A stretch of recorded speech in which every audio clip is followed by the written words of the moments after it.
Kaya mag-ingat po tayo mga kaibigan. So balik po ako mga kaibigan ha. The occult appeals to many people. Some try to contact their deceased relatives through mediums. O yun, yung mga kaibigan, yung mga horoscope, yung mga ano, 'di ba? Connect sa nag-aano sa mga spirit. Children read Harry Potter books. Ganun din ako dati, nagbasa din ako, hindi para maganda ang Harry Potter. And become fascinated with the occult. Kasi yung mga ano ng ano ng Harry Potter, 'di ba, about sa mga witches, magic. Kaya ano, 'pag nanood tayo nun, ano, yung mind natin ba, satanic video games are popular.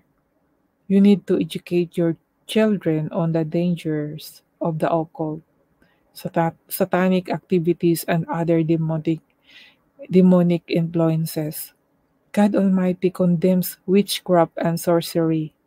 He tells us, for all who do these things, for all who do these things are an abomination to the Lord.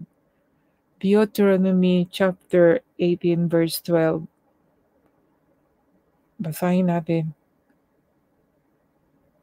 ang sabi dito. For all who do these things are abomination to the Lord. And because of these abominations, the Lord your God drives them out from before you.